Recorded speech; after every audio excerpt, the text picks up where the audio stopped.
What's up, everybody? Welcome to Goofy episode of the Super Gamer Boys. I'm your host, Garrett Morling, and here in the studio with me is your other goofy host, JJ Pardon.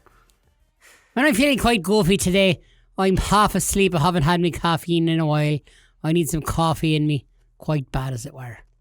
Yeah, well, did you take a trip to Ireland recently or something? Or No, here's what happened. I jumped in the Stargate, and I was able to go back in time through a Stargate I found in my backyard underneath where I used to have a swimming pool. Okay. I like that callback to pre-show content that doesn't exist. Yeah, well, earlier on we were talking about the Stargate, and you told me you never saw that fine film starring James Spader. That thing, it should have won the Academy Award, I tell you. It was a beautiful, beautiful movie. Way better than that Schindler's List crap. This was a beautiful film, and it was real, true story. True story. No, I think the actual discussion that we had was that you bag on Star Wars all the time for being such a nerdy movie. I'm like, dude, even Stargate's too nerdy for me to watch. And I don't understand this at all. There's nothing at all about Stargate that's nerdy. It's a film, again, starring the amazing James Spader, where he goes through a Stargate they just happen to find under like Egypt or something, and they go to like another world far, far away in a galaxy. Oh crap, it is sound like Star Wars. That's totally nerdy. Never mind, never watched that film. I'd say it's even worse than Star Wars. Well, that's quite a stretch. That's quite a stretch. How's your week been? You know what? It's actually... It's been healed. Hey, look at that. I'm back, baby. It's been crazy, man. We've been doing some amazing work at my house. Some people would call it counseling, mostly. There's been a whole lot of renovation going on at my house right now. I'm turning my garage into a studio. Got a friend who is moving in, and I had to hang sheetrock for the first time this week. I gotta tell you, we're down to the wire. And you know how JJ, when it's time to get stuff done, just gets it done, right? Well, that's what No. What do you mean? What do you mean no? I said, well. I didn't say no. I don't know if I fully believe that statement you made, but you know how you always say that I'm like the most amazing workhorse you've ever met. And I've got like a work ethic of 10, Garrett. I think you mean workaholic. Yeah, that's pretty. Yeah, I kind of am. Yeah. So basically, we were. He had hung up sheetrock all night until like 12:30, and the next day the guy came to do the texturing on the wall and the joint compound and all that kind of stuff, like sealing all the joints. And he's like, "Darn, the guy didn't finish," and so I got up at 6:30 in the morning. And I'm like, well, I've never done it before. And oh, by the way, I hold the hammer like an 11-year-old. And so I didn't know what I was doing, man. The sheetrock looked bad. And like the painter's like watching me while I'm like hanging the sheetrock up. And he literally, I would look over and I'd see him just shaking his head. He would just be shaking his head. And I'm like, dude, really? Like, I'm right here. And he's like, dude, are you drunk? It's 7:30 in the morning. Come on, man. Come on. It's not that hard. And it you should have worked. just called me. But I kept some drywall. I kept trying to and I wish I would have known that. But you never answer the phone when I call you anyway. You're right. Yeah. On the weekend, that sucker goes off. Yeah. Yeah. Only just for you, though. Is that right? That kind of, okay. Okay, and the rest of the people I work with. That hits me in the feels. Anything has to do with work, just shut it right down. You want to tell everybody that I actually did reach out to you on Sunday because we had a customer who reached out to me who was going to be one of your customers, and I'm like, oh no. So I'm calling you, and you're like, what are you calling me for? It's just a customer. So, funny story. Trudy and I were driving in the car on our way to our date for our anniversary. Oh, that's right. Happy anniversary. And, I was calling you for your anniversary. Yeah, he forgot to mention because we were talking about the customer. Yeah. I knew that it was your anniversary. But as soon as I got the call, I was just like, what in the world? Like, what is he calling for? Like, either his house burnt down or it was a customer. Like, it had to have been like... Because I'm going to call you if my house burns down. I don't know. It had to have been something... Garrett, we got to get this on the podcast. It had to either be something totally, like, super terrible, like your kid just died, or it was a customer calling. I was like, I bet you it's a customer calling. Sure enough. Dude, am I that bad? A little bit, yeah. So, okay, for everyone out there, like, when I get home at the end of the day, I have a separate work phone and personal phone, so I'm able to do it. JJ has one too, but he refuses. He just carries 2 phones with him like an animal. It with me all the time. But that work phone instantly goes on do not disturb mode. I have it set automatically, so at 5 o'clock every day, even if I'm still working. There's been nights I work till like 7 o'clock at night, and I'm like, at 5 o'clock, my phone shuts off. The office can't get hold of me. Customers can't get hold of me. I'm just gonna work in peace. It automatically goes from 5 and doesn't turn on until 7 o'clock the next morning. And then weekends, it's off the entire weekend. Like, no calls, no texts, nothing come through there. It's an impenetrable force. And mine, I have customers calling me at 10 o'clock, 11 o'clock at night, sending texts, and I'm answering texts at 11 o'clock. Like, it comes through, and he's, like, answering. So, yeah, Sunday, you get that call, and you call me, like, oh, this guy's wondering when you're going to be out there. Hey, I didn't sound like that. I didn't sound... No, and you're like, oh, my gosh, this guy's freaking out. He's going to cancel. You need to... And I'm just like, I don't know, make up a time. Like, in my head, you're asking me to look. I had to look at my schedule. I'm like, I don't even know who this guy is. I don't know when I'm going to be there.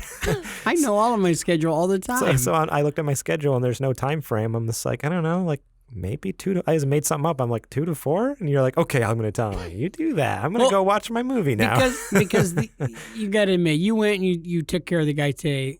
The guy was not well. And he lives alone. I think he's mooching off of his sister.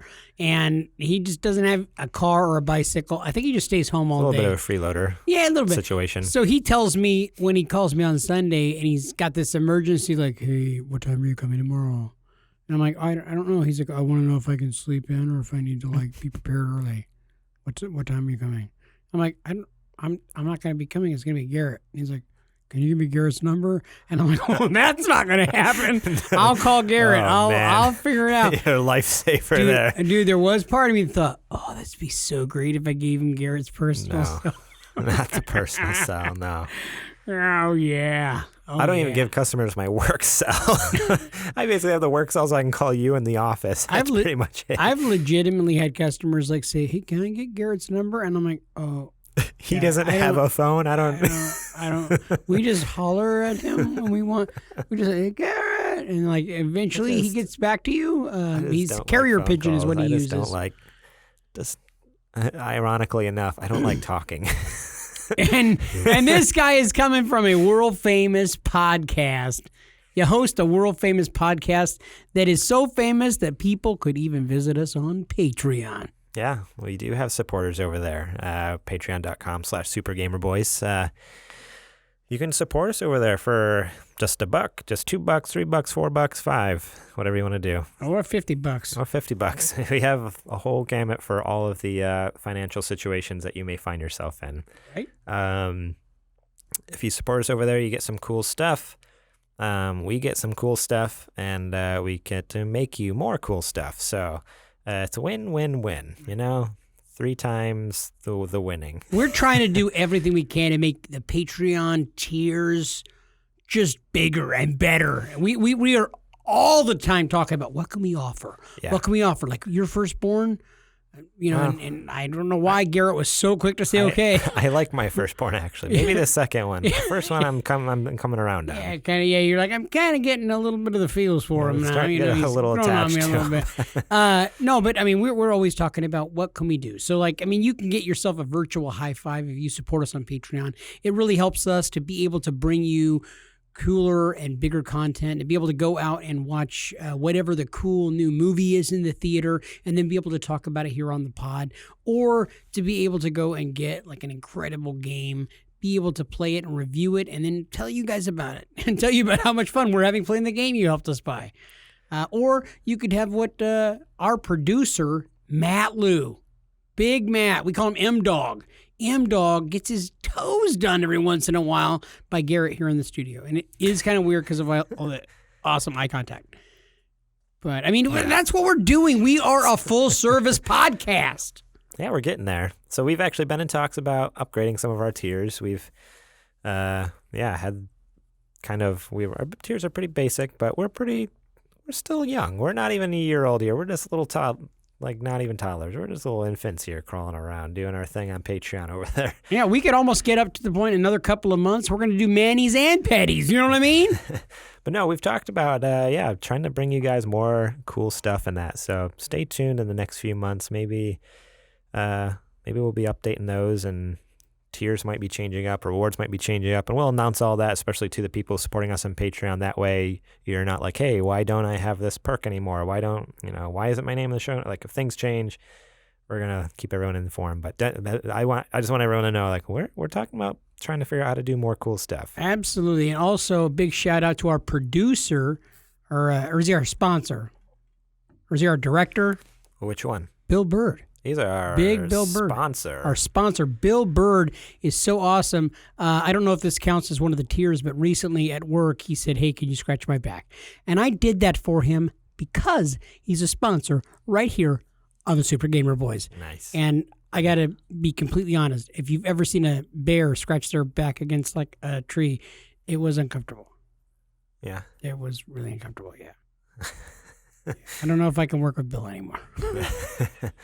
And shout out to, we already mentioned him once, but our producer, Matt Liu. Thank you so much, you too, for supporting us at those levels, as well as all the other supporters at the honorary Super Gamer Boy level, because there's quite a few of you guys, and you can see their names in the show notes. Give them all a golf clap right now for them. Thank you. That's sound effects, baby. Alrighty, guys, let's get down to it. It's time for the Nerdy Nudes. The Nerdy Nudes. Starting off this episode, we are going to talk about, just briefly here. You always say that, and then you drag it in to a 2-hour conversation. This one's real brief because there's not much to it. Honestly, there's a lot to it, but it's better to read on your own. So this is an interview by Jason Schreier over at Kotaku. So everyone do a Google search for Jason Schreier, Breath of the Wild sequel. It'll probably get you pretty close. But the headline is Breath of the Wild is getting a sequel because the team had too many DLC ideas. And then in parentheses, and other info from Zelda's producer. So Jason Schreier did a really cool interview with Eiji Ayanuma. He is the Zelda series producer. And last week while at E3, he's able to, talk to him in a kind of a sequestered room, kind of away from the public and away from other news outlets and stuff, just kind of one-on-one interview, which is kind of cool. And Jason talks about the new Link's Awakening remake, the kind of the decision, like, okay, what makes you decide whether to do a one-to-one remake of a game or just why not just make a whole new game, all this stuff. So there's a lot of really cool stuff. So go give Kotaku the read over there. Good Jason Schreier the read over on Kotaku. It's a really cool interview. But basically what I wanted to read is, which kind of just made me excited, because I love the first Breath of the Wild on Switch. It was... I got to be honest, you had a little bit of a speech impediment thing going on right now because you said, I love the first Breath of the Wild. That was amazing. And I'm not letting that slide. Talking's hard, I do it every day. Talking's real hard. Pretty decent at it. But Breath of the Wild. I love the first game. That's going to be a porn for sure. No. And yeah, so hearing that, I was excited for the new DLC that came out for Breath of the Wild, and then they just they didn't really have a lot of DLC for the game, and a lot of people were bummed about that. They came out with like 2 little smaller things, and everyone wanted more. Well, in the interview, Ayanuma kind of revealed why that was. So Schreier comes out and says, what made you and the team decide to make a sequel to Breath of the Wild as opposed to a new Zelda game? And then Ayanuma says, when we release a DLC for Breath of the Wild, we realize that this is a great way to add more elements to the same world. But when it comes down to technical things, DLC is pretty much data. You're adding data to a pre-existing title. And so when we wanted to add bigger changes, DLC is not enough. And that's why we thought maybe a sequel would be a good fit. Schreier says, was this sequel originally planned as DLC? And Enuma says, initially we were thinking of just DLC ideas, but then we had a lot of ideas, and we said, this is too many ideas. Let's just make one new game and start from scratch. So, yeah, I just think that's really cool. Like, obviously it was a bummer, like we didn't get all that DLC with the first game, but the fact that they didn't just be like, it's too much work and like throw it in a trash can, the fact that they're putting the work in, you're like, no, we're taking all these cool ideas and putting it in a whole new freaking game. That's awesome. That they're basically forming a whole new game with this stuff. So it'll be the same game engine, and it'll probably presumably. I'm sure it'll be a little different. I mean, it'll be the same engine, hopefully with like upgraded graphics and stuff. But yeah, I was going to say it's probably going to be really similar. Yeah, it'll probably be super similar feel and look to it, which I'm excited for. So, Sweet. So yeah, that's all on that. Just go read that interview. It's some cool stuff. I look forward to being able to borrow that from you sometime. That's how I get all my games. I borrow them from you. Get a Switch and maybe one day. Well, I will as soon as the minis come out. What? Yeah, well, we do have some news on the mini, but not yet. Okay. Ooh. Why did I get all excited like a fat kid with cake? Like really excited. Oh, I mean, what? Nothing. Nothing. Let's go on to the news. No, seriously, what? So the next news story comes from Forbes. This is kind of a... oh, man. I wish we had this on video, our podcast. People would just... I don't know. Maybe it's better they don't see what's actually going on in this room right now. Quite a bit going on right now.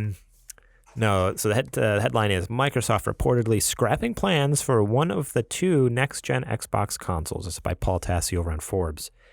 So this is straight from the article. One of the weirder aspects of Microsoft's next-gen announcement last year was that Phil Spencer talked about future consoles, plural, rather than just one.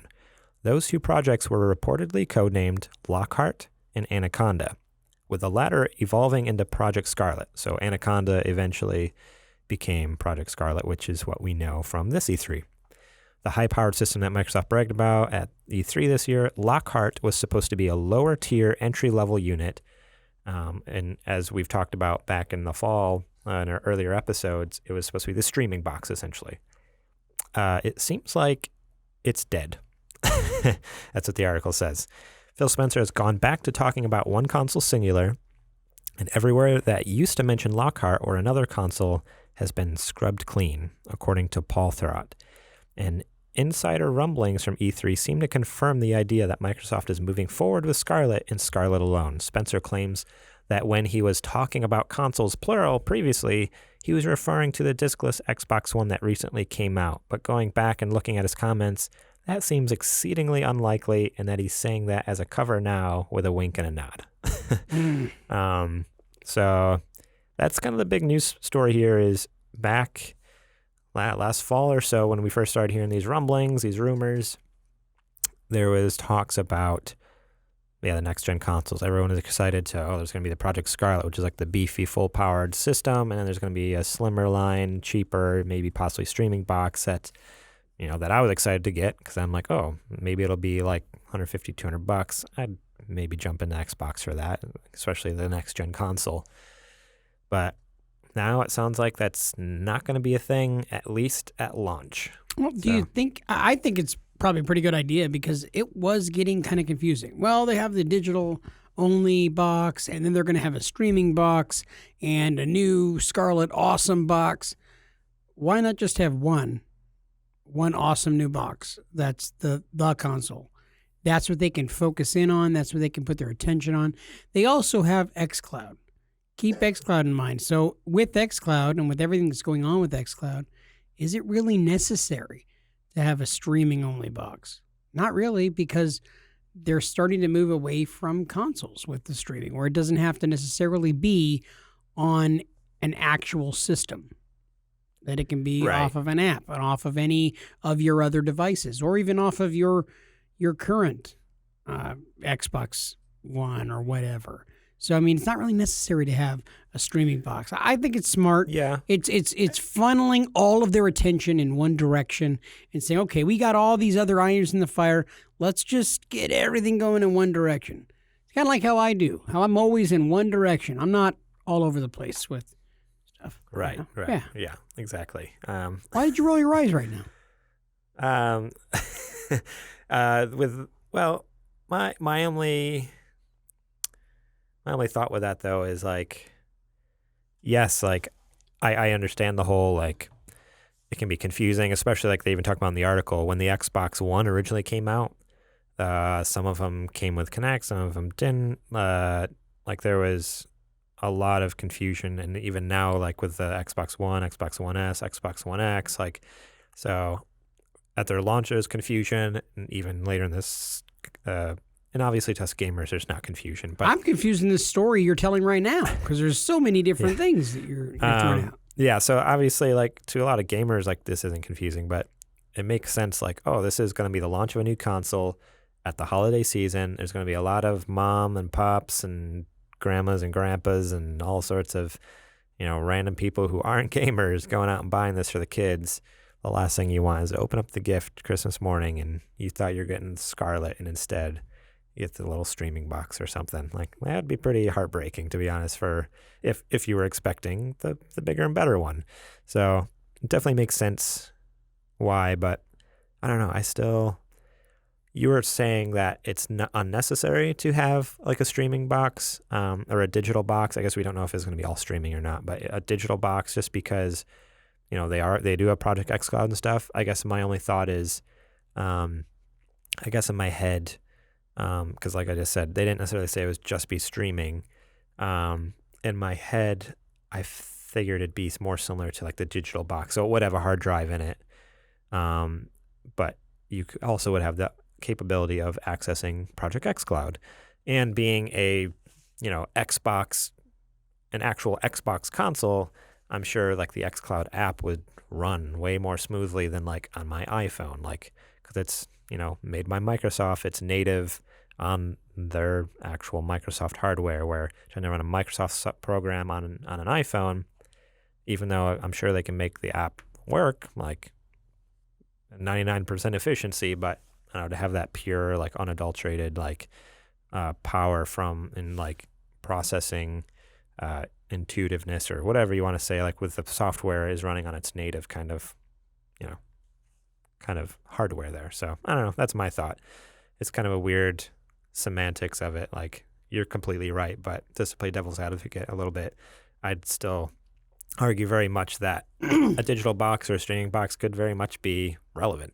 Garrett, I could stop you right there because you could have stopped right as soon as you said, yeah, you were right. You could have just stopped talking right then and not said anything else after that. Okay. Left it at that. No. I just find it funny that, there was so many confusing things that like when I was hearing it, I'm not an Xbox guy, I'm a PlayStation guy. When I was hearing it, I'm like, what is there to entice me? There's so many confusing options. So if there was, like the xCloud, and I can get it on my tablet or my phone, for me, that's an enticing thing where I'm like, that would be really cool to be able to jump on to maybe Xbox Game Pass, sitting in the doctor's office. Or sitting on the toilet. Whatever. Yeah. To each his I'm own. just saying. I'm just like that. Something like that sounds really appeasing to me. The idea of if they have xCloud and then you have to buy you can buy also this streaming box. The streaming box might cost you a couple $100, $200-$300, whatever. So you're going to have to put money into the console when you can do it all outside of having an actual system. But that's why I think that second console would still have a hard drive, so that way you'd still be able to download digital games. It wouldn't just be a streaming console. I think it would still have to have a hard drive, so I could still buy stuff and download stuff, so I wouldn't need internet still to play, some games. Or you could just get Google Stadia, because apparently you can do all of that with Stadia, and then you can just But play. you're still streaming things. No, I'm Here. So I haven't really talked about it much because we haven't had an episode since last week, but I'm really second guessing this whole streaming future thing. I've just heard a lot of people's reviews or impressions of Stadia and xCloud because they had it available to play at E3 this last year. Like a lot of people, a lot of influencers. I wasn't aware that people were able to play it this year. Both Google and Microsoft were at E3 and they both had it playable. And some people were like, hey, like if you're fine with latency and fine with this and that, like a little bit of delay in the video, like it's okay, it's doable. This just depends on what game you're playing. Like, well, one guy was like, oh, with Halo, like Halo was completely playable on xCloud. Like it had a little bit of delay, a little bit of latency where like you'd hit the controller and then it'd like take a half a second before it actually like turned or whatever, which in a fast-paced, high, octane shooter, that can be an issue. Like if you're half a second too slow, you could be dead. Or even like they're playing a racing game and they were saying there's quite a bit of delay in the racing game. Like it's that, which isn't great. On the Stadia aspect, there was another guy who was saying that, like, because you are streaming these games over the internet, like it's not running natively on your system. So similar to like in Netflix or something, when you watch like a video and it looks like really compressed, or like you notice like usually you see it in like darker scenes, like how the blacks are kind of shades all and like look all funny and stuff. A lot of the games, like even running at 4K, like it's still super compressed and not very good quality. So I don't know. After doing some research, I was like, oh, there's a lot of negative on this stuff. Like we obviously just in our little echo chamber here, we've been super hyped on it. Yeah. But once I started like reaching out and listening to some other impressions, I'm like, oh, like this might not be all it's chalked up to be. Like I'm curious, was this actually with Stadia and xCloud's own setups? Yes. Well, that really says something, doesn't it? Like it was, and this was like they were saying like the Google Stadia. It was playing on a laptop that was hardwired into the internet. So it wasn't through Wi-Fi. It was actually plugged in and it was streaming to a TV playing with the Google Stadia controller. So pretty much that's like as good of a setup as you're going to get. And it was still like kind of like wasn't great looking and stuff like that. And then even the xCloud was playing on a cell phone. I'm sure you saw the picture where like it was a controller and the cell phone is like mounted on the top of the controller. So it was that setup, but the phones were, again, they weren't running off Wi-Fi. They actually had an adapter to hardwire internet into the phones. And even though that in the xCloud actually had really bad latency. So it had as good of internet as it possibly could have had. And obviously it's still not out yet. The technology is still being worked on. But I just kind of like, oh, not a good sign when one of them is saying, hey, we're going to be out this year. Now they're both. Are they both coming out in 2019? Well, xCloud is supposed to be out October and November for like beta testers, and then which I signed up for to do beta testing for Doom Eternal when that comes out. Oh, you signed up for us for the Super Gamer Boys to be able to? Man, that's freaking awesome! You're always not. Yeah. Why aren't you looking at me? Look me in the eye, dude. Why eye contact, buddy? Wait. Are you trying to tell me that you did the? You sign yourself up. It's free. You go sign yourself up. Oh, but you didn't sign us up. Us, buddy. We're. I don't have your social security. Unit. You want to give me your social security number and credit card number? I'll give it to you right now. Okay. 620-20. I don't trust you. Okay. And then what was I saying? Oh yeah, and Stadia though is coming out in November. There only to people who purchase the Founders Pack for the $130, but they're both coming out this year, so in just a few months. So it'll be interesting. Wow. To see if they can fix all those issues in just these few months, or if that's just what we're stuck with for a couple years until just technology advances. So I don't know. Cool. This next news is random. Everyone's favorite film from 2000. Matrix? I think it was 99, wasn't it? I don't know. I think it was 99. I was just making up like one from that time. Ridley Scott's Gladiator was one of the biggest movies of the year, taking in $457.6 million worldwide, snagging Oscars for Best Picture, Best Actor, Best Visual Effects, Best Costumes, Best Sound Mixing. It was a great movie. I really love Gladiator. Like, I haven't seen it in a long time. Was it really 2000? Yeah. Wow. I can't believe it's been that long. Yeah, right. Anyways, Apparently, there's a sequel coming out, which, spoiler alert, at the end of the first one, Maximus dies. So I'm not sure how they're going to make a sequel out of that with the main character being dead and all. But somehow they're going to do it. But basically, the big news piece comes from Patrick Cavanaugh over at comicbook.com. We're working with Ridley, and that's one we wouldn't touch unless we felt we had a way to do it that's legitimate. So we're working with an amazing writer as well, Peter Craig, which I looked at Peter Craig here. He wrote, he was a writer for all the Hunger Games movies, Bloodfather, which looks like Mel Gibson in it. He's the writer for the new Top Gun sequel that's coming out in 2020. So yeah, he's that's pretty much it. He's been an actor in a couple of things too. It's kind of a nobody, really. I don't know why. He also was in a Pizza Hut commercial. It was a very famous spot. Seriously? No, I'm just making that. Okay, I was like, I don't know. It's not on his IMDb page. I don't see that on the IMDb. I don't know. I was just making it up. But yeah, so they're working with Peter Craig to write the story, and the story is going to take place 25 to 30 years later.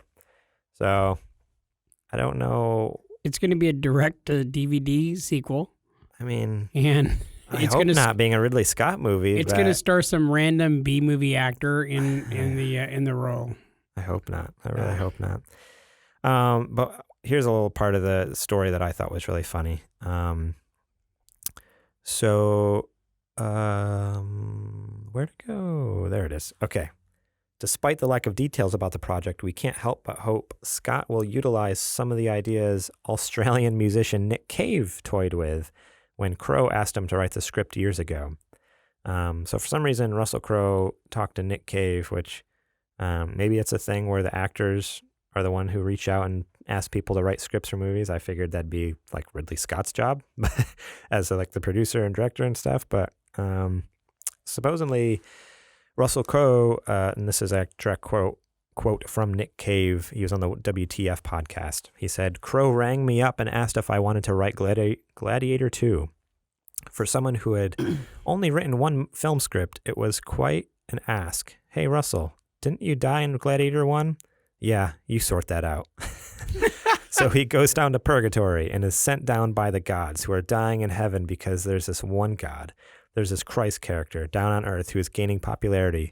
And so the many gods are dying, so they send Gladiator back to kill Christ and his followers. I wanted to call it Christ Killer, and in the end you found out that the main guy was his son. And so he has to kill his son, and he was tricked by the gods. He becomes this eternal warrior and ends up with this 20-minute war scene, which follows all the wars in history right up to Vietnam and all that sort of stuff. And it was wild. It was a stone cold masterpiece. I enjoyed writing it so much, or very much, because I knew on every level that it was never going to get made. Let's call it a popcorn dropper. It just sounded like this dude was like so stinking high. Yeah, I was going to say, it's a rocker who is high like you can't believe. So yeah, that's the movie, The Gladiator 2. We almost got it, apparently, according to this Nick Cave fella. I'm kind of curious what other script. It says he wrote one script. What it was. Let's see here. He wrote the script for There's Something About Mary. He was a writer. This actually says he's a writer on a bunch of different things. Prophets Prey, 20,000 Days on Earth, Nick Cave and the Bad Seeds, Lawless. Oh, Lawless. Okay, that's a pretty good big one, wasn't it? I don't know what that is. Lawless. That is the movie with Tom Hardy, Shia LaBeouf, Guy Pearce. Set in Depression era, Franklin County, Virginia. A trio of bootlegging brothers are threatened by a new special deputy and other authorities for angling a cut of their profits. I remember that one being... people liking that one. But anyways, that's the dude who just came up with this crazy plot for Gladiator 2 that obviously they're not going to use. No. It was pretty goofy. How that was not the plot of this movie, folks, just so you know.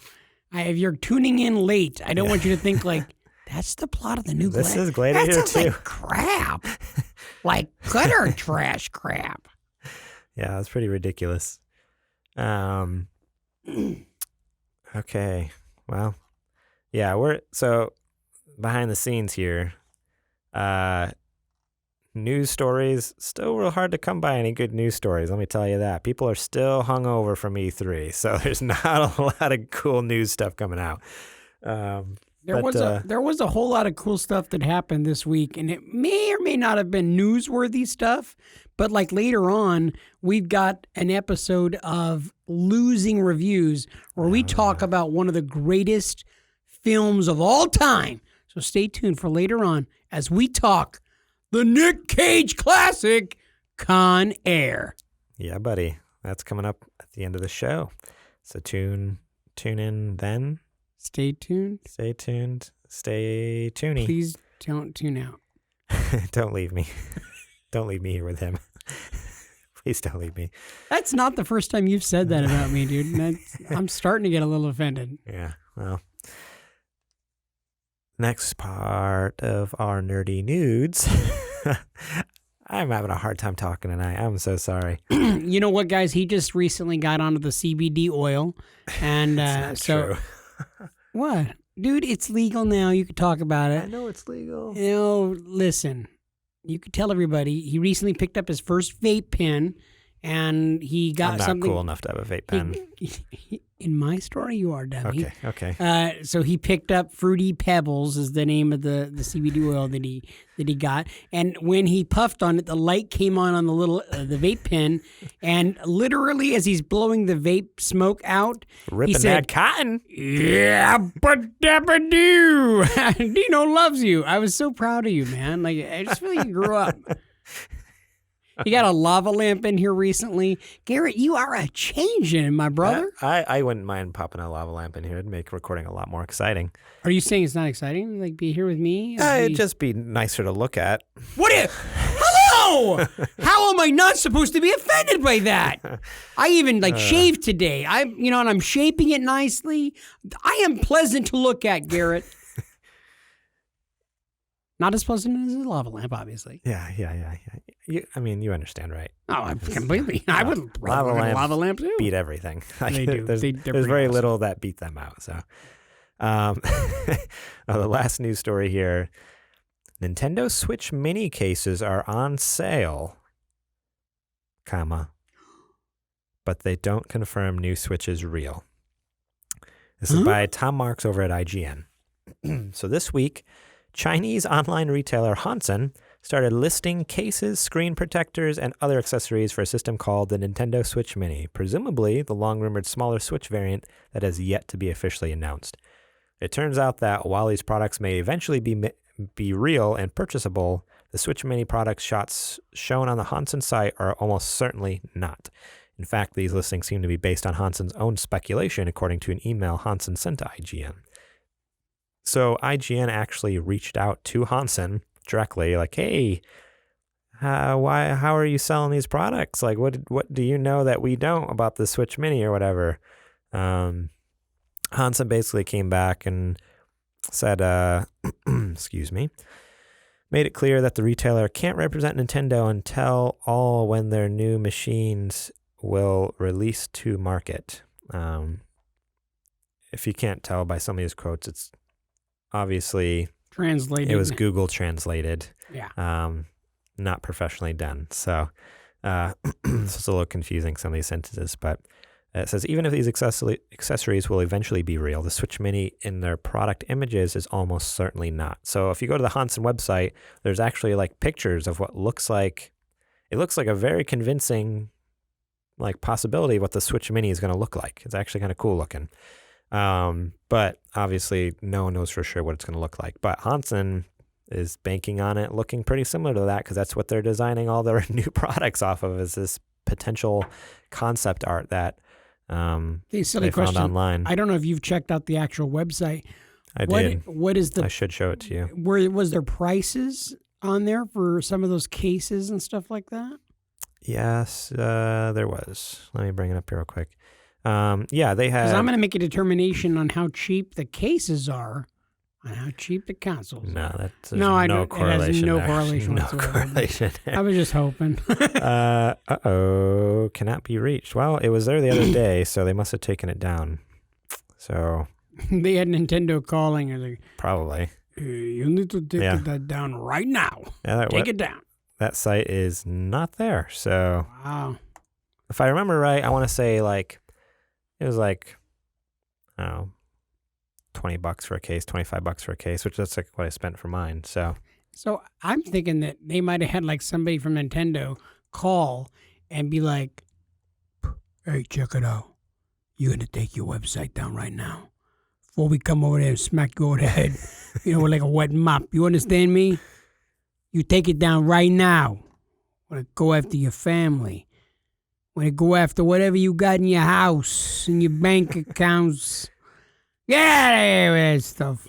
I assume. I'm reading into it because apparently Nintendo's run by old Italian mobsters. Yeah, that makes sense. I think that's what's Mario's really, Italian. And now the truth comes out. That's what's really going on. The Mario family. Yeah. It's run by. Hey, their name's Mario. It actually is. I know. That's why it's like the Mario Brothers. I love the joy you had in your face right now when I said Mario. And you're like eyes like. The weirdest thing is that Luigi's last name is Mario. Like it is weird. Luigi Mario. It's pretty strange. Yeah, it's I know. Really weird. It's weird. But no. So yeah, I don't know. It's crazy. Like their bank, this is a huge gamble. Like, hey, we're going to start making products and we're going to advertise these products. They're not for sale. You can't actually buy them. Right. Like if you go, when you could go to the website. Until the Mario Brothers got in there and pissed them off. It said everything was out of stock. But I mean, all it takes is a flip of a switch to change it to in stock. But apparently the website's down, so you can't buy anything anymore. But they were available there with prices and pictures and everything using, those kind of fake rendered photos of what people think the new Switch is going to look like. Mario might have buried them in a septic tank, dude. You never know. Never know. Tied a brick to their ankle and dropped it to the bottom of the river. Forget about it. Cool. But yeah, basically, I guess the whole gist of the story is there's some cool stuff that's being made, but this doesn't confirm the mini's real yet. Like Nintendo even said, like we have nothing to announce at this time. So yeah. Nintendo's still sticking to their guns. They're not letting anything slip there. So. Nintendo's such a funny company, and I know we all love Nintendo. You especially love Nintendo. They're so quiet a lot of times. They like that secrecy, and they don't like to say anything until right before. And I don't know if it's that they have a lot of stuff on the back burner that they're not going to carry through with. I mean, like the Nintendo 64 Mini that was rumored over and over again. There was even a list of like the Nintendo 64 Mini's games that came out, and there was mock-ups of them or whatever pictures, and nothing's come out of it. And they even I think they even ended up getting the what do you call that? Like the rights, the copyright. They trademarked like the patents and stuff like that. They trademarked all the names for all of that stuff. Why would they do that out of nowhere? And then all of a sudden, nothing. So it's like maybe they're just like not 100% sure with the mini Switch. I mean, you say they hold their like cards real close to their chest, but I mean, so does Sony and Xbox. Like they're being awfully cagey about their next gen consoles too. So I don't know. Nintendo definitely is You're right. They are a lot more. Like I said it again, twice one episode. There you go. Yeah. Your week is made. It is.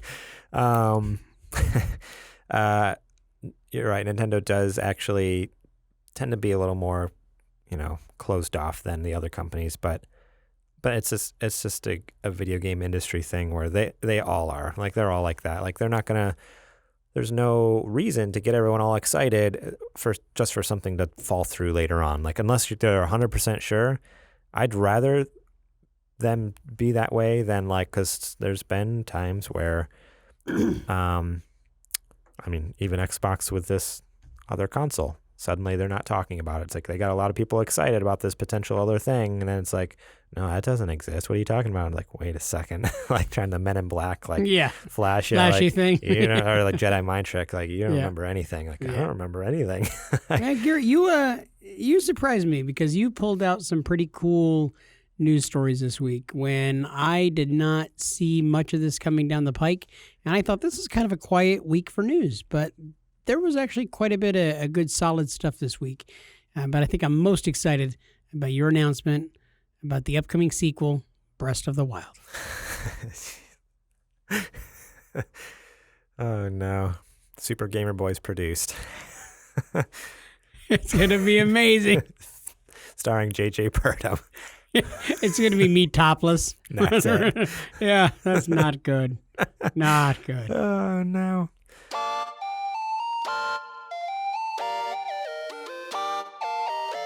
What's up, guys? This episode is brought to you by our sponsor, Podcoin. Do you like to listen to Super Gamer Boys? Well, the Podcoin app pays you to listen to this podcast and every other podcast out there. It's the podcast player that pays. Just get the Podcoin app on your iPhone or Android device. It's free, it's super easy to use, and you can use the Podcoin app to earn Podcoin to claim gift cards or donate to charity. It's amazing how it works, and it turns your podcast listening into charity. Or if you just want to get some Amazon or Starbucks gift cards, it's pretty great. I use it every day now, listening to all of my favorite podcasts, even my own, to rack up those pod coins. I'm getting pretty close to getting my own rewards now. I love it, and it's super easy to use. You can get it from the App Store or the Android Store today. Seriously, just go get the Podcoin app, and if you use our invite code, GamerBoys, you'll get 300 Podcoin just for signing up if you use my code. That's 300 Podcoin just for signing up if you use our code, GamerBoys. It's GAMERBOYS. Go give the Podcoin app a try. And remember, it's a podcast player that pays.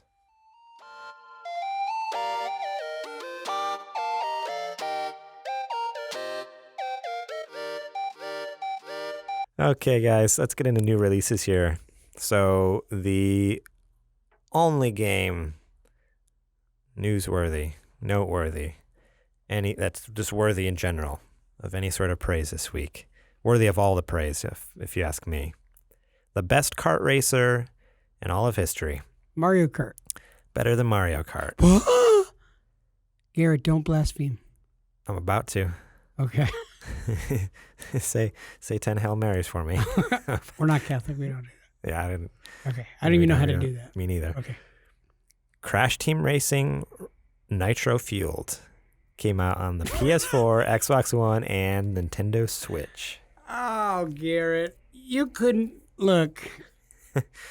You built that up so much. I half expected it to be Dungeons and Dragons racing. You know, Sounds it's horrible.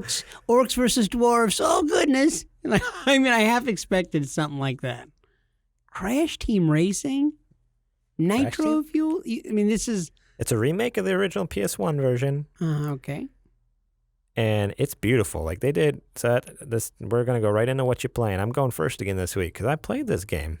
Okay, so I pre-ordered it. Is this completely redone, remastered? From the ground up. Okay. So I pre-ordered it a while back, and yeah, I totally forgot it was even coming out until my cousin's like, hey, 24 hours, Crash Team Racing's available. I'm like, what? But yeah, it was available early on PlayStation 4, so I got to play it a little earlier before other consoles, which is cool. And man, this game is beautiful. Like, it has, like, the graphics. I mean, if any of you guys played the remaster of Crash Bandicoot 1, 2, and 3, the Crash collection that came out last year, the year before, I think it was 2 years ago, because last year it came out on Switch, so it was the year before, 2017. It's that type of graphics, so all in 4K, beautiful, like so, like, just perfect to the original. They recreated all the tracks in, like, beautiful 4K graphics, all the characters, everything's like, they've added stuff to the game, which is really cool. You can customize your carts, your wheels, your character, the costumes they wear, similar to like what Mario Kart's done now in Mario Kart 8 Deluxe, like on Switch. You can customize all your race car, racer. Does it still have the je ne sais quoi of the nostalgia that you remember, or is it like this is a completely different game? No. So that's one thing. It's like this game plays exactly how you think you remember it playing, basically. Down to the point to where, like, because when I played this game, PlayStation 1 originally didn't have analog sticks. It was just the D-pad, L1, R2, L1, L2 are the R2 buttons, X, squared, triangle, circle, start, select. That was it. It wasn't until the very tippy, that's the wrong word, very tippy end, I was going to say. I was going to say very tippy top. That doesn't make sense. At the tail end, they would say. Tail end. There you go, man. I told you, he got that vape pen. He's sucking down the Fruity Pebbles. I told you guys earlier, I'm having a hard time talking tonight. He's all like red eyes in here right now. You got to use the Visine. He's got the Visine right here. Just pick it up and use it. No, at the very tail end of the PS1, they finally brought in analog sticks. Pretty much right before the PS2 came out. I think it was actually, the PS2 might have even been out, if I remember. I don't know. I'd have to look that up to know for sure, but it was really close. Like, say it like you actually knew what you were talking about. I'm not gonna. No, that's what I do all the time. People hate. No, they don't hate. I'm just gonna be wishy-washy. I'm just gonna be wishy-washy about it. So yeah, originally it was buttons, but anyways, what I was getting at with that is, as soon as I picked up the PS4 controller and started playing, Crash Team Racing Nitro Fuel, this remaster version, I was playing with the buttons. I wasn't using the analog stick controls. Like, I was straight up racing, still using, like, because all, like, the updated racers, any racing game you play in the past 10 years, the gas is usually, like, R2, the brake is L2, circle will be, like, your E brake, and, X and square and all those other buttons don't really do anything for you. But they have, like, the legacy controls on there, so I had, like, X is gas, square is brake. My power slides are like L1 and R1, so they both do the same thing. Two buttons do the same thing. And I was steering with those buttons instead of the analog sticks. And it just felt so perfect. Like, it was so good. I gotta be honest, I don't know why, but I'm getting a lot of joy out of watching you be happy talking about this game. It's pretty cool. It's amazing. Like, a lot of people hate on Crash Team Racing. Just because typically it's because they're just fanboys of Mario Kart. Everyone's like, Mario Kart's the best, but Mario Kart's the best. But what I love about Crash Team Racing is that there's actually like a challenge to it, and not because the gameplay of it is bad, but because there's just actually a difficulty level. Like, the racers in it that you race against are actually difficult to race against. Like, they're actually good. That's one of the things in like Mario Kart. Like, I could pretty much like race through any of the championships like blindfolded, and just like fly through those races, like through this. And that's the other thing. Mario Kart doesn't have a story mode. Like, it's just like you just do these championships and then that's it. Like, there's no story to it. Crash Team Racing has an adventure mode. So you actually go through a story racing these people, and it's actually like difficult and hard. And like, I had to do a race like 10 times the other night. And by the 10th time, I was like, okay, I'm done. I'm about ready to throw this controller through the TV. Like, it's hard, but it's like good. Like, I'm glad. I'd rather have the challenge than just like, okay, beat another one. Okay, beat another one. Okay, yep, that was easy. Beat another one. Like, I like that. The races are hard, the boss battles are hard, and it feels exactly like the PS1 version did, but looks way better. So I recommend getting this, especially on PS4. PS4 Pro looks amazing. I've heard it looks pretty decent on Switch as well. I just heard it has really bad load times. That's why I didn't pre-order on Switch. I got it on PlayStation. So that's what I played. I also played more Cadence of Hyrule, which I raved about last week, so I will not bore you with more details. I have not gotten much farther because I'm really bad at the game, but it's still so much fun. I'm loving it. But you'll eventually beat it because you're not a fake gamer. No, definitely not. So this week, I was doing a lot of work, didn't get a whole lot of playtime, but all of the playtime I got for the entire week happened on Sunday for about an hour and a half. I got an hour to an hour and a half of playtime. It was amazing. And I took 2 naps on Sunday. That's right, 2. That's one more than one. Yeah. That's just called sleeping at that point, isn't it? Yeah, it was pretty close. Yeah, it was pretty close. Well, basically, what I ended up doing, I didn't get to play any elongated, sitting there for an hour and a half things on one game. I didn't get to do that. What I got to do was break up several parts of several different games. See, what I was doing was I went through some of the PlayStation Store and saw several games that have demos on there. And I was like, man, I'm really curious about several of these games. So here's the different games that I downloaded demos and played. I played Shadow of the Tomb Raider for a little bit in the demo. That's the newest one, right? It came out last November. It's gorgeous. A lot of fun. I've heard a lot of good things about it. I really want to get that game. The reason it got kind of covered up is because it came out at the same time as Red Dead. It came out at Red Dead and Assassin's Creed or Odyssey. Yes, Odyssey and Red Dead. And Red Dead just obliterated it. You know, there was a lot of copies at the store, but everybody was buying Red Dead at the time, so it just didn't get a whole lot. Did you play the first two though? You haven't played the first two. I played Rise of the Tomb Raider. Yeah, I played a little bit of that one. Okay. Yeah. And of course, I played the originals and stuff like that back in the day. They're not connected though. No. But I was excited to come into it because I love that Uncharted, Indiana Jones, which they very much have. Like that's why I think they have a definitive version of the first one for PS4, and then Rise of the Tomb Raider came out on PS4, and then now Shadow. They very much have like that Uncharted feel. I think you'd like all three of them, honestly. Yeah, I'm totally down to play it, especially after playing a little bit through the game demo. I was just blown away by how gorgeous it was. It's just unlike any of the other Tomb Raider games that I've played. Right. Yeah. You know, it's just amazing. PlayStation 1. Oh yeah. those are the original ones I played. Like I played up until like 3 or 4, and then I never played the PS2 or PS3 ones. Yeah. And so, like, what I remember is just like terrible graphics, like so the PlayStation, controls. The original PlayStation, and Lara Croft Tomb Raider came out when I was in high school. So you could probably imagine there were some hormones going on, and she was amazing looking. And I remember that was like the thing. Like, oh my gosh, a hot chick, and you get to tell her what to do. So it was if you're into like weird, like. Polygon. Yeah, I mean, whatever. Guess, trust me, you use what you could use, you know? Take what you can get. Yeah, exactly. And honestly, I had a lot of fun with those games. I don't remember a whole lot. I remember a whole lot of like jumping onto ledges and stuff like that. I mean, that's all the console could handle. And swimming in water, you know, like swimming in like underground water lakes or whatever, you know. But this is unlike anything else, and I think it's gorgeous, and I look forward to actually picking up the full game soon. Probably get it pretty cheap, too. That's kind of why I was going to pick it up. So some of the other games that I tried out, The Evil Within 2.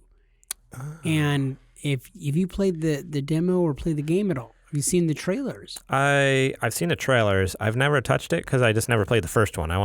It's one of those things where like I feel like I need to play through the first one to understand the story of the second one.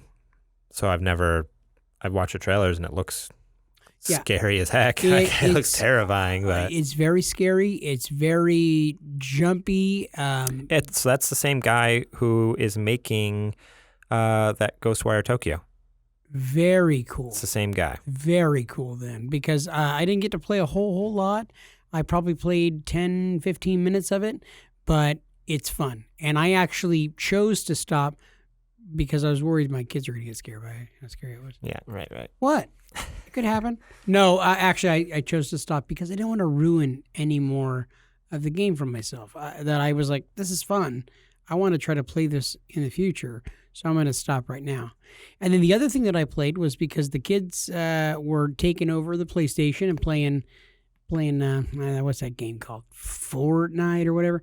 They were playing Fortnite, so I jumped in because I'm like, this is my day off. This is Daddy's day off. This is what I'm doing today. I'm goofing off a little bit.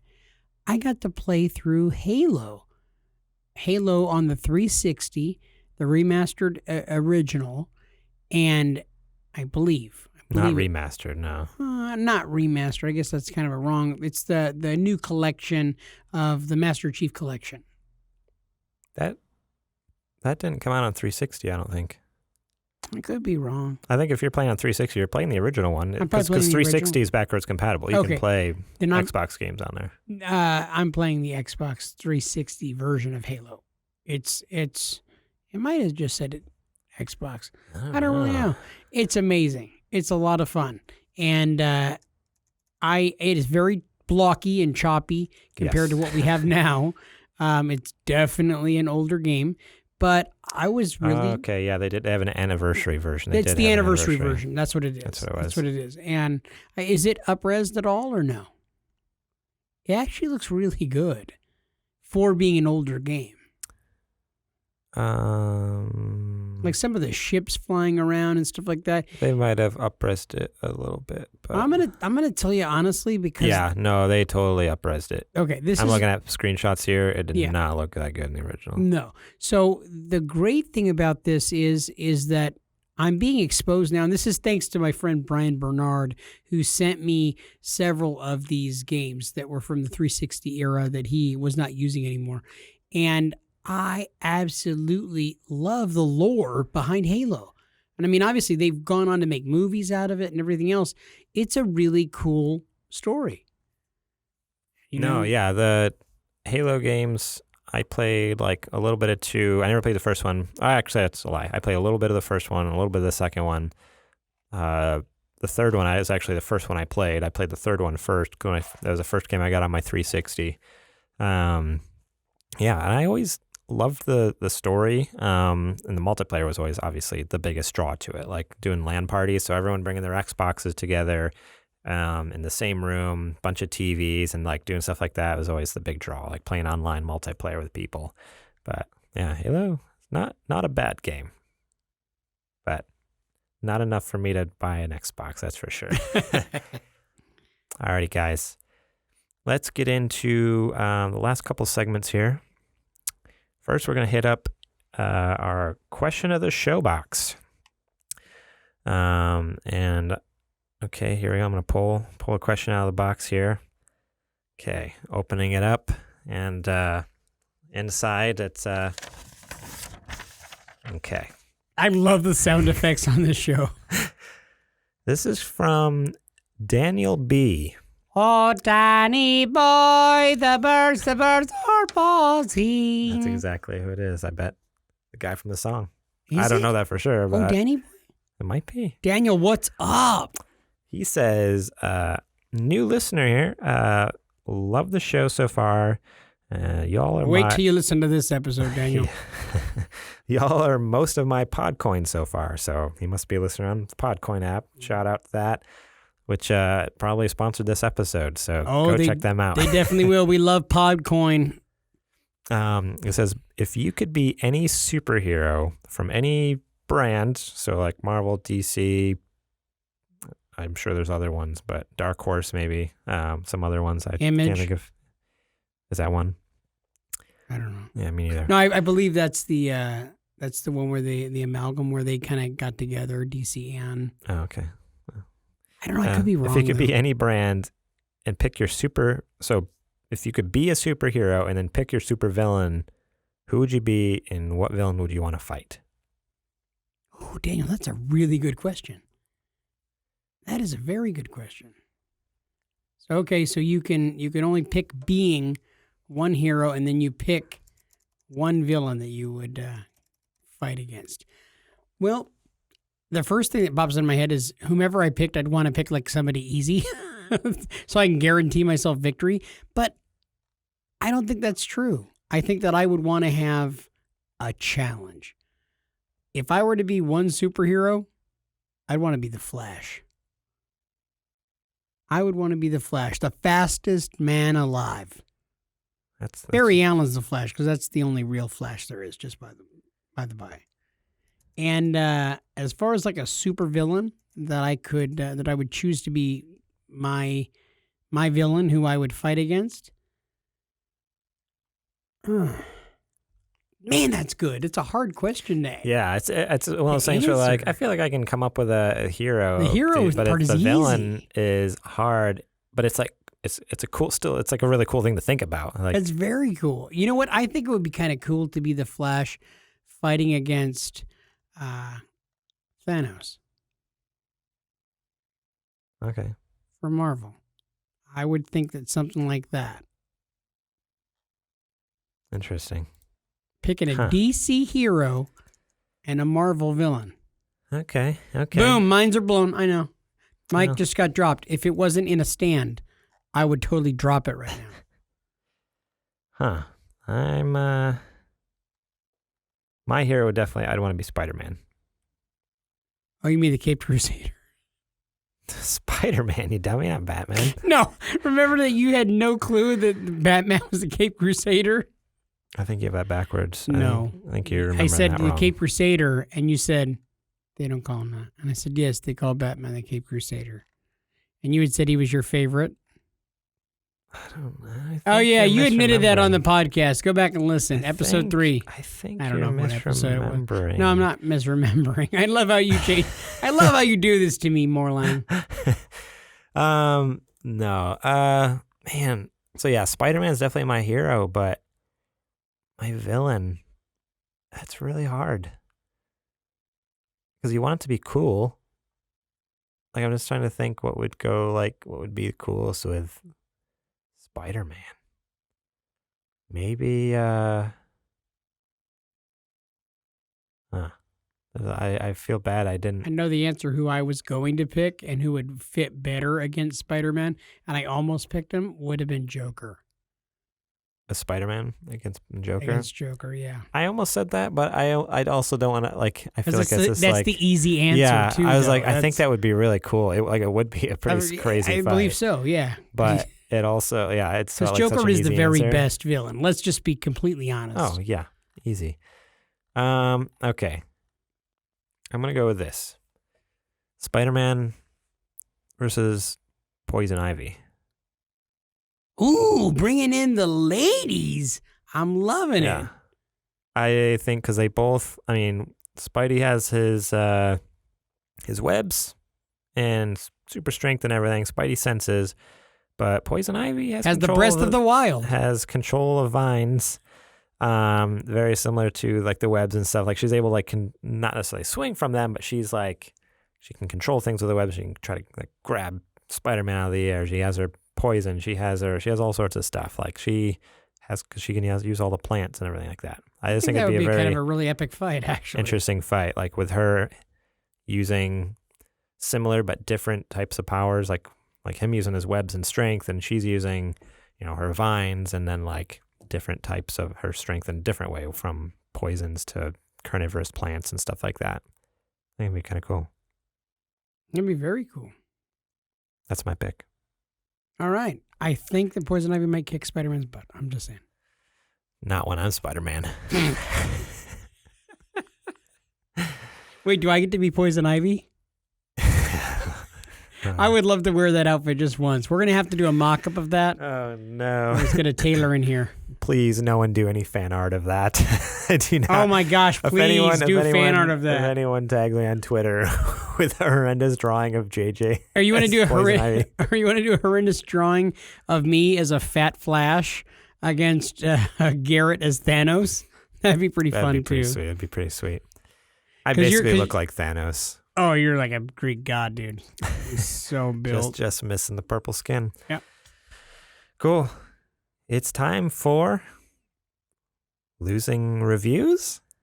Why is there a question on the end of that? I don't know. I'm trying to figure out a good way to intro this segment because it's terrible. Well, it needs most of the time, I guess. Most of the time. Most of the time when we see that LIUsing reviews is coming up on the, and that's of course thanks to our producer M-Dog Matt Lou. Yeah. Because he is able to support us on Patreon.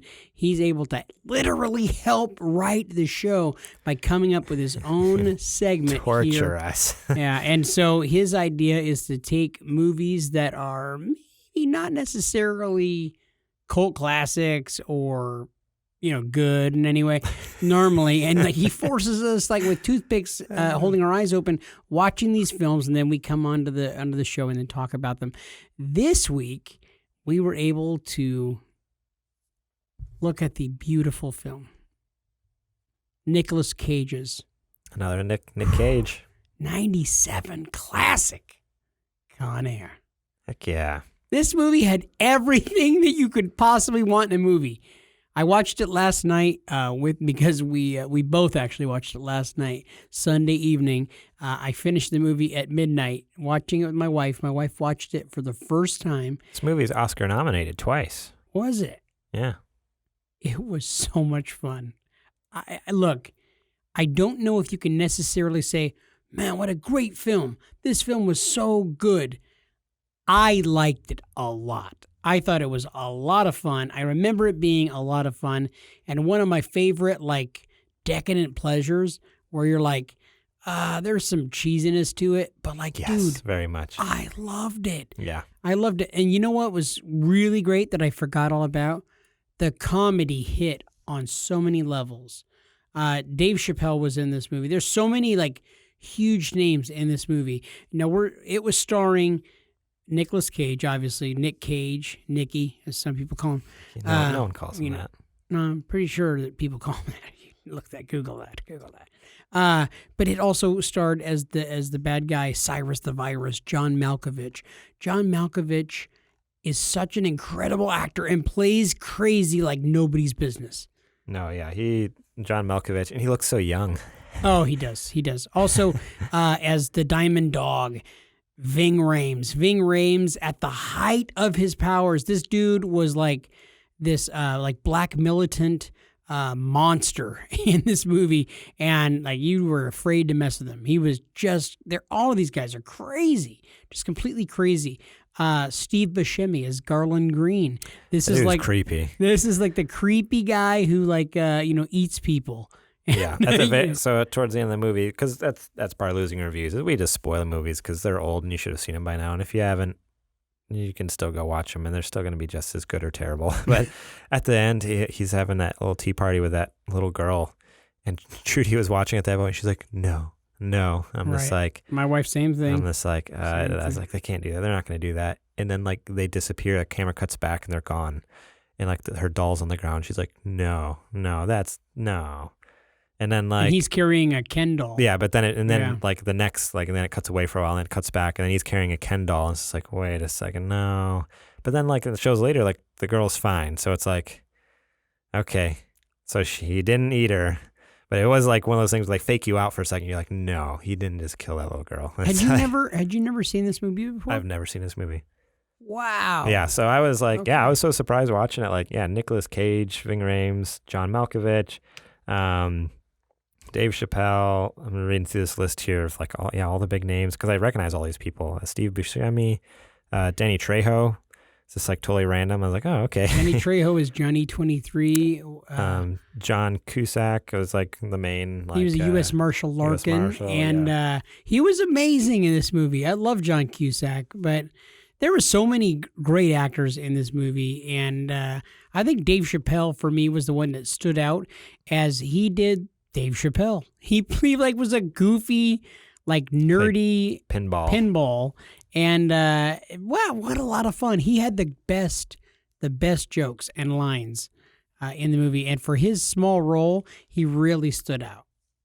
It could just be me looking for the humor in it, but there was a lot of really good humor in this movie. Surprisingly, it really was a good movie. Like I think when I talked to you earlier, I was like, I would totally watch this again. Like all the other movies we watch on Losing Reviews, I'm like, no, never touching that again. But this one, I'm like, I'm totally down to watch this again. It was like, it's not a great movie. All it is just bite your tongue, boy. How long is it? An hour and 55 minutes. Is it really 2 hours? Yeah, it's almost 2 hours long of just over the top action. Think Die Hard in the air. Yeah, it's just like 2 hours of just trying to one up itself. Like it does something crazy, and then it's almost like the next scene kind of nudges you, and you're like, "Hey, you thought that was crazy? Check this out!" And then it does something crazy, and then the next scene's like, "Hey, hold my beer, watch this." It's just like, holy smokes! Like, can it possibly get bigger? It was so 90s. It was so 90s because 90s would do a lot of that and a lot of like big blow 'em ups and stuff. And this gets bigger and bigger. Yeah, and there were some scenes that it was like, okay, that was a little gratuitous or whatever. So the premise of this movie is Nick Cage is married. He's got a young wife, and he is an Army Ranger. Gets out of the Army, stops at the bar where his wife works. He's just got home. He's talking to her stomach because she's pregnant with their daughter. She's a few months along or whatever. And some guys start razzing him at the bar, and they're drunk, and he goes to like try to fight them. She begs him not to. They dance for a little while, and then afterwards they go outside. The three guys try to attack. Yeah, they start Nicolas Cage. Start attacking him. Yeah, kicking him. And so this guy's got crazy military training. He starts fighting off these three guys, and he's kicking the crap out of all three of them. And he palm thrust the nose of the head bad guy and kills him immediately. And because of this, he goes to court, and they say that you had training, you're a deadly weapon. Yeah, he's considered a deadly weapon by the United States of America. Yeah. And so there's just different rules and laws that apply to him. So he gets 7 to 10 years in prison. It's pretty crazy. But what goes on to basically, he's 7 years in? I think because he gets off. His daughter's almost 8. Because he gets off a little early. Yeah. And he's able to get out on parole on the day of his daughter's 8th birthday. Yes. Because that was the whole thing. It was like February 14th. July 14th. Yeah, there's a little letter from the note from the daughter. So he innocently enough jumps on this transport plane to take him home. Little does he know turns into a maximum security transport plane with not just him, but also like the country's top 10 deadliest and worst criminals in there who happen to have a plot to take control of the plane and fly to another country. And just craziness ensues. If there's one movie that Matt Liu, M-Dog, has put us in front of and forced us to watch, I'm so glad you did, Matt, because this movie was a lot of fun. My wife enjoyed it. In fact, I called her right before the podcast, and I was just saying, hey, so just again, I'm just asking, what did you think of the movie? And she's like, oh, dude, I loved it. That's pretty cool. The movie's 22 years old, and it still stands out as a lot of fun. And you enjoyed it, obviously, for what it was. No, for what it is,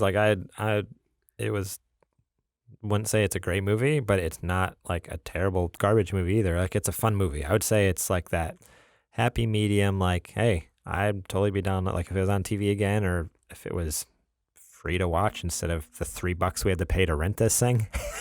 I paid $4, so it was $3.99. Oh yeah, I guess you're right. It was. So yeah, I paid $4 too. But so if it was cheaper, like free to rent or watch, I totally would again. But no, it was a good one. Thank you so much, Matt, for making us watch this, because otherwise I probably never would have seen it.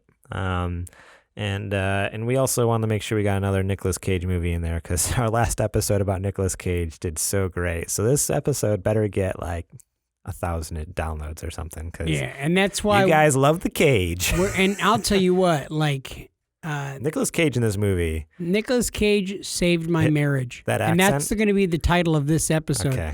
Nicolas Cage saves my marriage. Because we had just a wonderful, awesome time together watching a Nick Cage classic. That's awesome. No, Nicolas Cage was so good in this movie too. He's Nick Cage in it. He's a totally just crazy Nick Cage. But he's Nick Cage, but he's also got long hippie hair, and then even worse than that is the accent is so fake. He has like a fake Southern accent, and it's like, oh, come on, dude. Come on. It's pretty bad.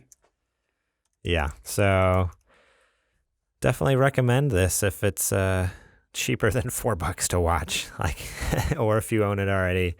It's not a terrible movie. I don't give this 2 thumbs down. So, alrighty, guys.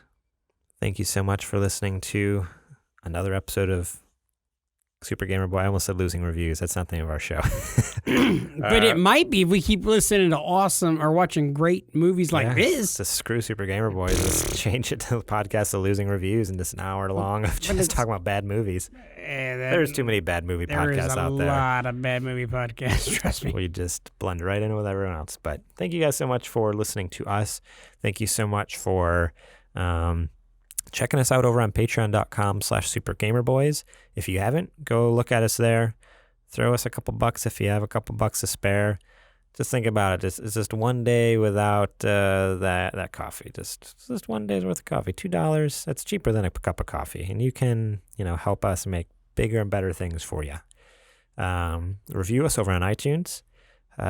Doing that, rating and reviewing, will help us climb to the top of the charts, be more noticed, And again, if we get noticed more, we get more listeners, more supporters, we can keep making bigger and better stuff for you. Does that mean people will recognize us when we go places like the store? That's my hope. I'm hoping one day I can I have the Super Gamer Boys decal in the back of my car, and I just can't wait till the day where somebody goes, "Oh my gosh, I listened to that show too." I'll be like, I'm the guy who makes it. And they're like, yeah, whatever, nerd. Yeah, whatever. Sure. No, I really do. It's me. I'm Garrett. Right. You don't even sound like him.